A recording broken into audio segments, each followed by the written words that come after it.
ये किसी भाजपा के नेता का कोट नहीं है, नहीं ये कोट मेरा है।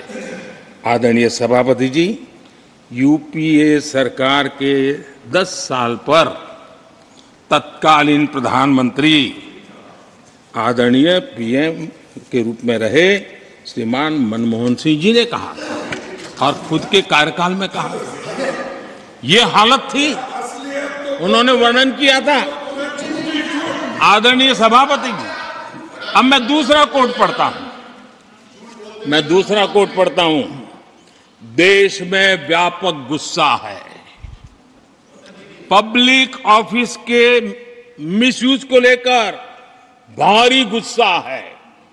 इंस्टीट्यूशंस का मिसयूज कैसे होता था, ये उस समय ये भी मैंने नहीं करा, ये उस समय के प्रधानमंत्री पद पर डॉक्टर मनमोहन सिंह जी कह रहे थे। उस समय भ्रष्टाचार को लेकर पूरा देश सड़कों पर था, गली गली में आंदोलन चल रहे थे। अब मैं तीसरा कोट पढ़ूंगा।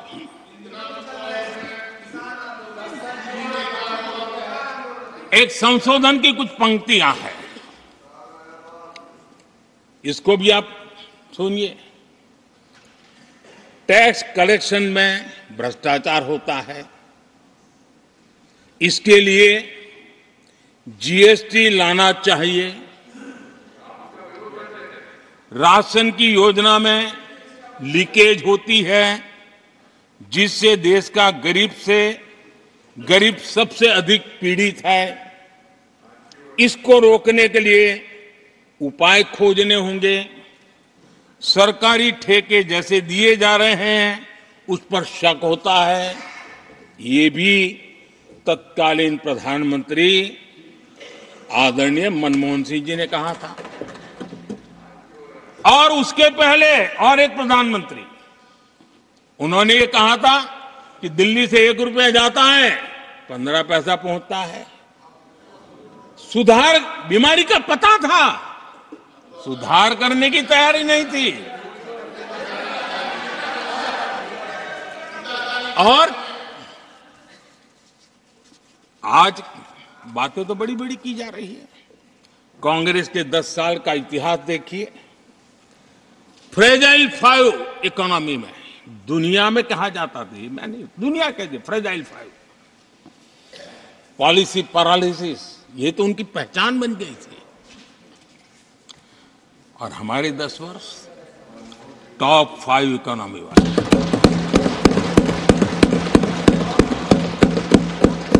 हमारे बड़े और निर्णायक फैसलों के लिए 10 साल याद किए जाए। आदरणीय सभापति जी,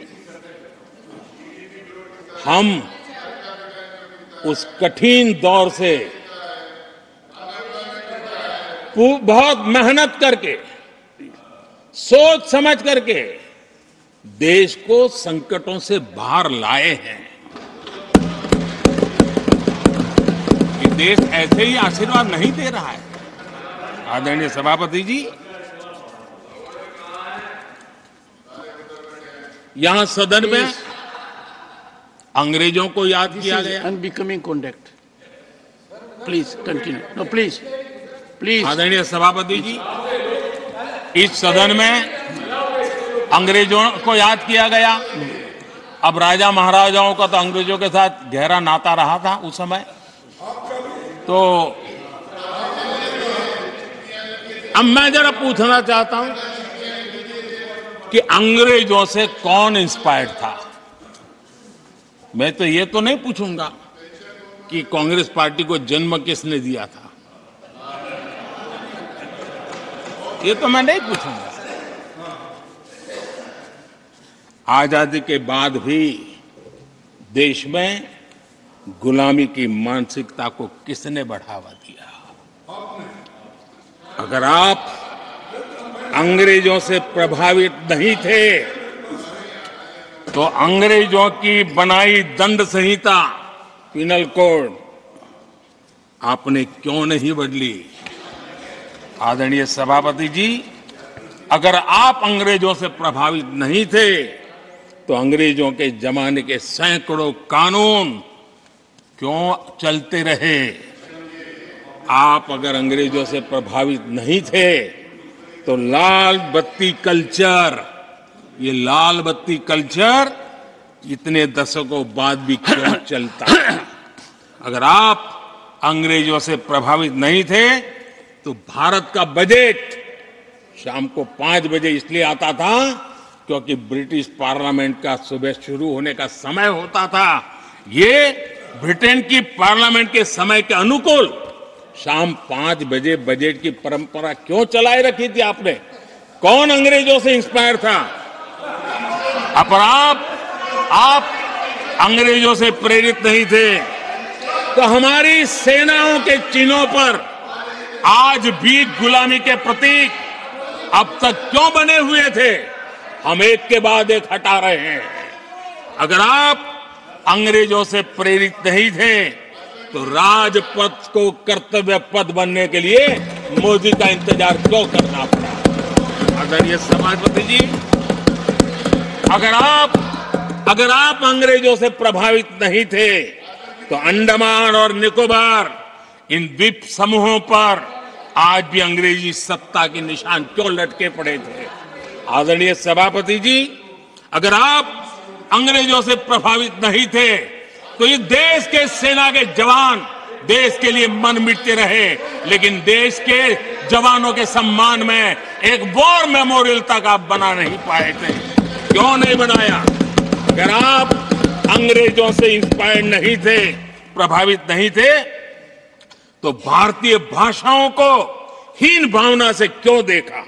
स्थानीय भाषा में पढ़ाई के प्रति आप लोगों की बेरुखी क्यों थी? आदरणीय सभापति जी, अगर आप अंग्रेजों से प्रेरित नहीं थे तो भारत को मदर ऑफ डेमोक्रेसी बताने में आपको कौन रोकता था? आपको क्यों महसूस नहीं हुआ कि दुनिया में? आदरणीय सभापति जी, मैं सैकड़ों उदाहरण दे सकता हूं कि आप किस प्रभाव में काम करते थे और देश को सुनते ये सारी बातें याद आने वाली है। आदरणीय सभापति जी, मैं एक और उदाहरण देना चाहता हूं। कांग्रेस ने नैरेटिव फैलाया और इस नैरेटिव का परिणाम क्या हुआ कि भारत की संस्कृति और संस्कारों मानने वाले लोगों को बड़े हीन भाव से देखा जाने लगा, ढकियानों से मानने लगा गया और इस प्रकार से एक हमारे अतीत के प्रति अन्याय करने की नौबत आई है। अपनी मान्यताओं को गाली देते हैं, अपनी अच्छी परंपराओं को गाली देते हैं तो आप प्रोग्रेसिव हैं। इस प्रकार के नैरेटिव गढ़े जाने लगे देश में और उसका नेतृत्व कहां होता था ये दुनिया भली भांति जानती है। दूसरे देश से आयात करना, उसको गर्व का, और भारत की कोई चीज है तो दूसरे दर्जे की है, ये स्टेटस बना दिया गया था। ये स्टेटस सिंबल बाहर से आया, मेड इन फॉरेन स्टेटस बना दिया था। ये लोग आज भी वोकल फॉर लोकल बोलने से बच रहे हैं। मेरे देश के गरीबों के कल्याण का काम हो रहा है। आज आत्मनिर्भर भारत की बात उनके मुंह से नहीं निकलती है। आज मेक इन इंडिया कोई बोलता है तो उनके पेट में चूहे दौड़ने लग जाते हैं। आदरणीय सभापति जी, देश ये सब देख चुका है और अब समझ भी चुका है और उसी का परिणाम आप भुगत भी रहे हैं। आदरणीय सभापति जी, राष्ट्रपति जी ने अपने अभिभाषण में विस्तार से चार सबसे बड़ी जातियों के विषय में हम सबको संबोधित किया था।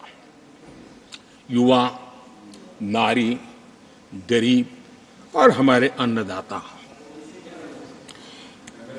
हम जानते हैं इनकी समस्याएं ज्यादातर एक समान है, उनके सपने भी एक समान है और उसके समाधान अगर करने हैं तो थोड़ा 19-20 का फर्क पड़ेगा, लेकिन इन चारों वर्गों के समाधान के रास्ते भी एक ही हैं और इसलिए उन्होंने बहुत ही उपयुक्त रूप से राष्ट्र का मार्गदर्शन किया है कि इन 4 स्तंभों को मजबूत करिए, देश विकसित भारत की तरफ तेज गति से आगे बढ़ेगा।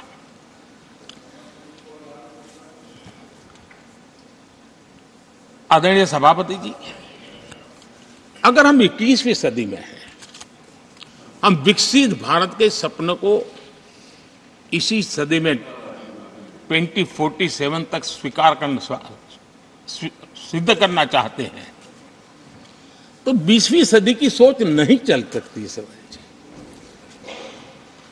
20वीं सदी का स्वार्थी एजेंडा,